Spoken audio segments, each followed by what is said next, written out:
Hi, everybody. Welcome back to Raw, where we tackle the real work of relationships, embracing the hard truths, the messy moments, and everything in between. I'm Tara, and today we're diving into the challenges that come when the echoes of past relationships, be they exes or old wounds, when they start impacting the present. Boundaries, trust, insecurities, these are real issues we face when new relationships collide with old baggage. So let's explore what it takes to move forward without dragging the past with us. And I want to thank LMP for asking the tough questions. One of those questions was, if you are in a new relationship, is it okay to continue a relationship with your ex-husband or boyfriend or ex-wife or girlfriend? Well, this is a great question. And the answer really depends on the context of the relationship you have with your ex. If there are things like shared responsibilities, such as co parenting, joint business ventures, or financial matters, it is a lot of times necessary to maintain some level of contact. However, it really is all about the quality of that contact, right?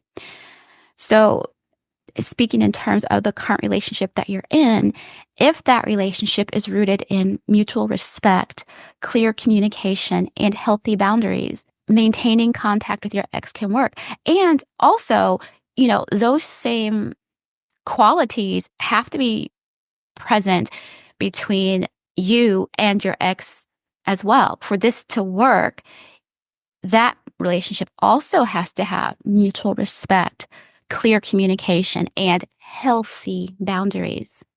But if there's lingering emotional attachment or uncertainty about the purpose of that contact, it can create insecurities in a new relationship. So that's why I think that transparency is key. And this time I'm speaking in terms of like both sides of this, right? If both partners understand and agree on the boundaries and the reasons behind any ongoing communication with an ex, it really helps to build the trust and it reduces the unnecessary tensions that can creep in.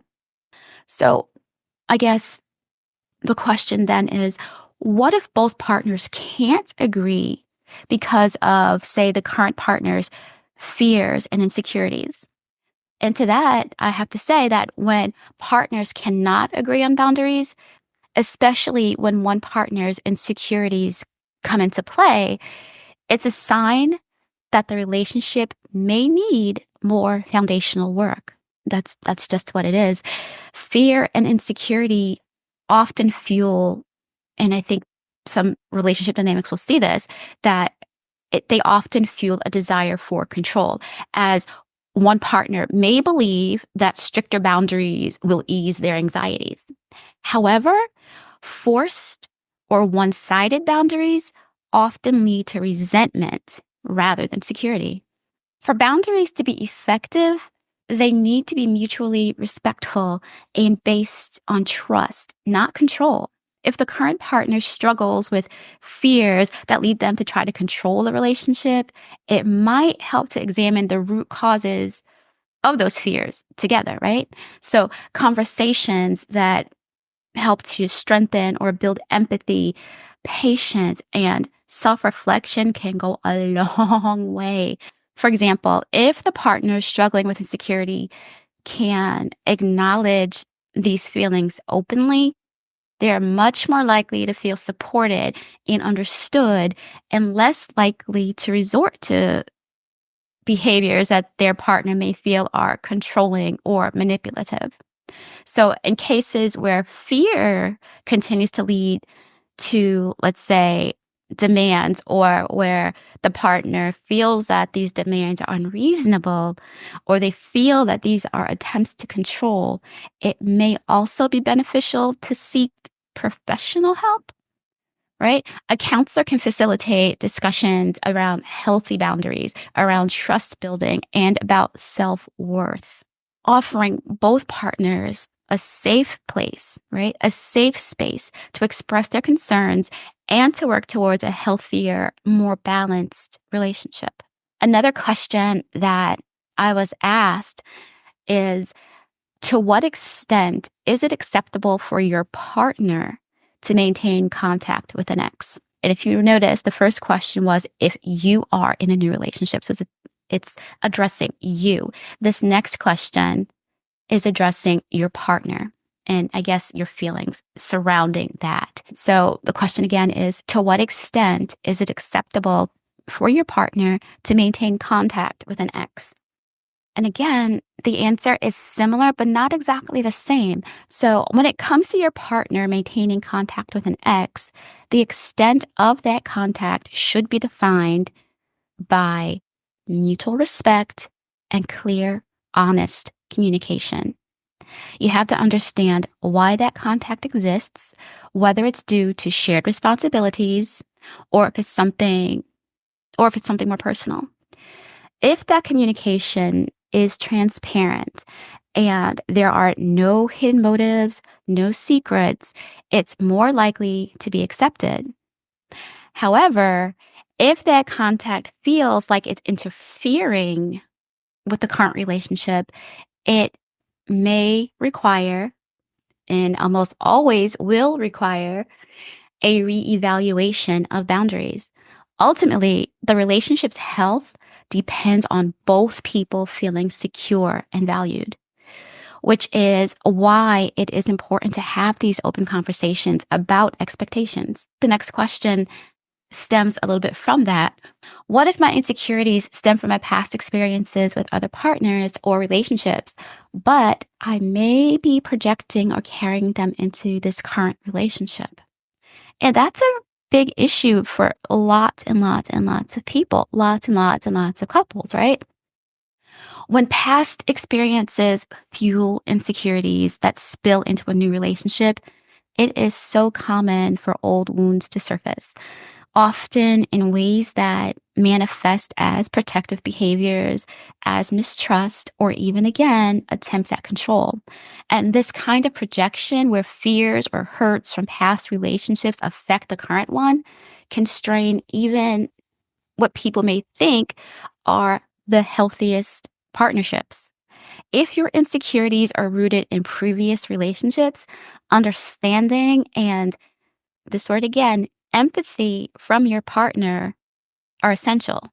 But it's just as important for you to work on healing those unresolved feelings. And this is where things like self-awareness and self-compassion come into play. Even recognizing when old fears are influencing your current interactions, your current relationship is a big step toward breaking that cycle of projection. For the relationship to thrive, both partners need to actively engage in honest dialogue where each one feels heard and they don't feel judged. The partner who feels insecure might share, what triggers those feelings. And in response, the other one can provide reassurance and consistency. It is possible to balance seeking reassurance without creating an unhealthy dependency on it. And that's an important thing to remember. Sometimes we think we're seeking reassurance, but what we're actually doing is creating unhealthy dependency. The partner may need occasional affirmation, but they can also take steps to strengthen their own confidence and trust within the relationship. For instance, a brief check-in when these feelings start to come up could be a good idea. This just may be a simple affirmation just to know that your current partner values you and is committed to this relationship. But it's also important for the person carrying these insecurities to take ownership of their own healing process. Don't put it on somebody else. Don't put it on someone else to work on you. Don't put it on someone else to heal you. Take ownership of your own process. And to be honest, working through these issues might involve therapy or counseling to uncover the root causes and to develop healthier ways of relating. In some cases, this deep, or I guess deeper healing work is necessary to focus on self compassion, trust building, and releasing old attachments. And we'll see that when these underlying wounds begin to heal, insecurities, jealousies, whatever it is, they naturally start to ease because they're no longer being charged by past pain. They're not.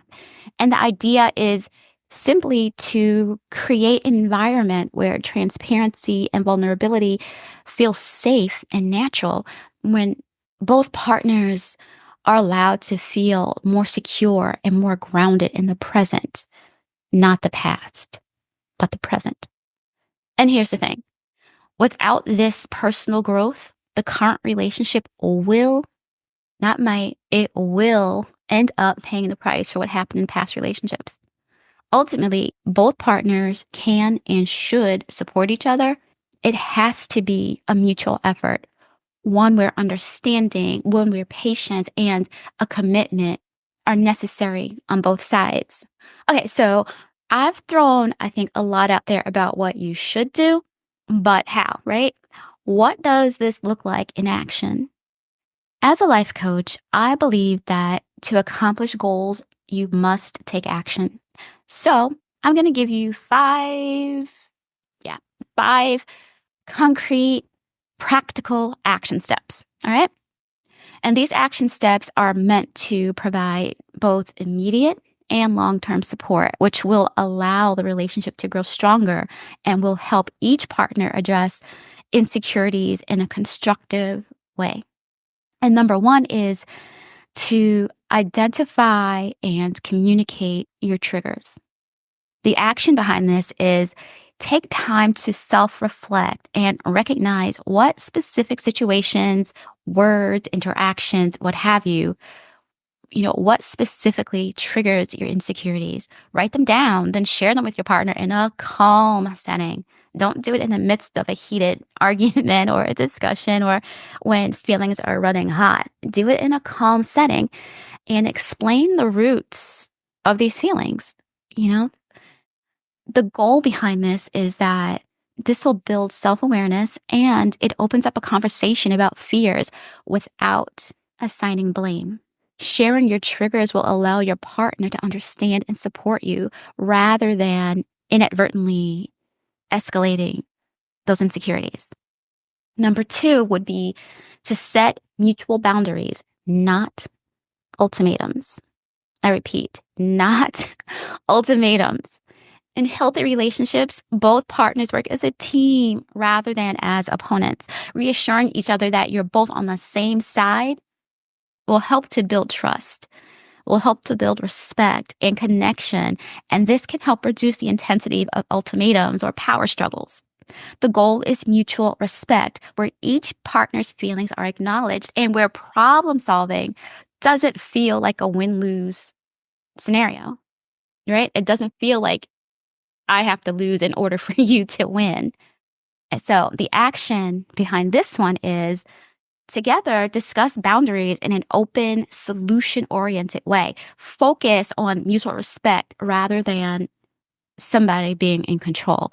Each partner should feel comfortable expressing their needs without feeling pressured to agree out of fear, out of guilt, out of anything other than a desire to come to an agreement that you built together. And the goal for this, the goal that we're working towards with these actions or with this action is to establish boundaries, right? Establishing boundaries should enhance trust and emotional safety. That's the key here. Emotional safety is what we're looking for.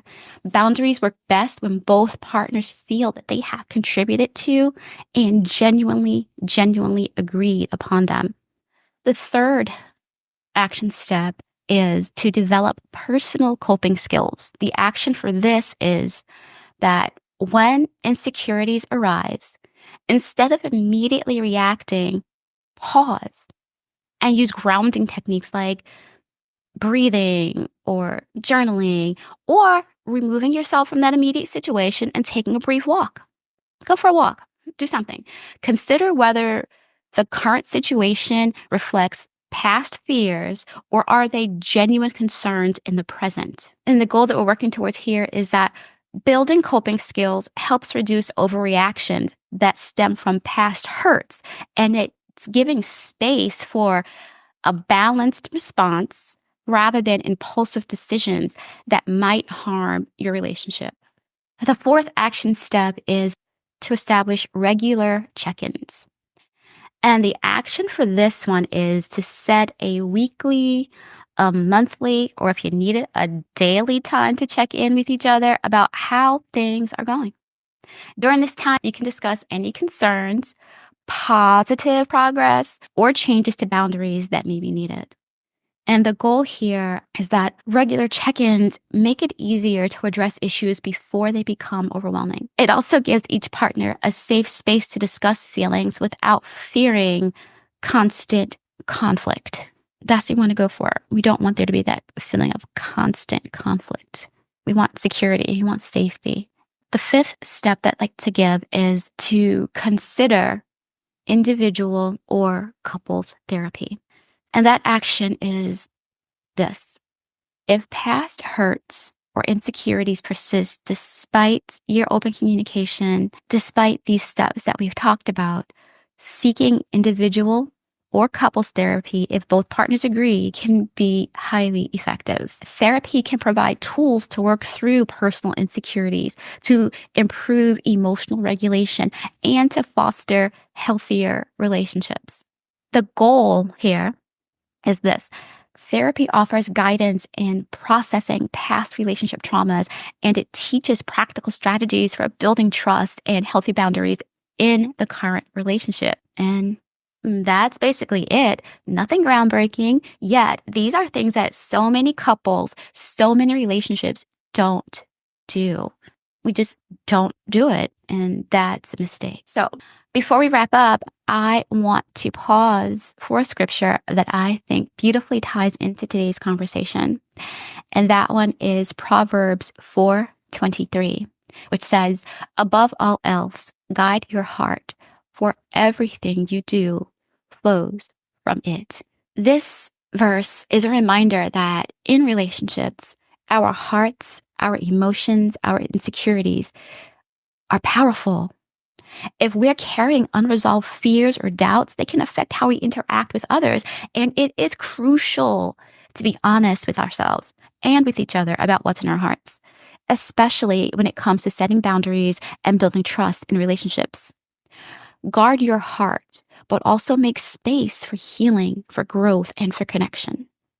So I want to ask, how are we guarding our hearts in relationships? Are we making room for growth and healing? That's something to ponder. Navigating relationships, especially when transitions like divorce or co-parenting or cohabitating after years of your relationship having a different system, can be tricky. There's a lot of emotional baggage that needs to be sorted through, and insecurities are a natural part of that process. But when you build your relationships on trust, on transparency, on patience and clear communication, and mutual respect, you create a very strong foundation for growth and for success. Remember, relationships take work, and relationships are work. But when we're committed and willing to be vulnerable, when we set healthy boundaries and we work together, and I do mean together, we can build something beautiful. I'm going to ask you to take one step this week toward creating that foundation or to bolstering that foundation, whether it's a conversation, whether it's a boundary, or simply listening more. Please do that. Give it a shot. Thank you for joining me on this episode of Raw. I hope this conversation has been helpful and has helped provide clarity in areas where it may be needed. And I just want to ask you to please be sure to subscribe so that you don't miss the next episode. I'll see you next time. Bye.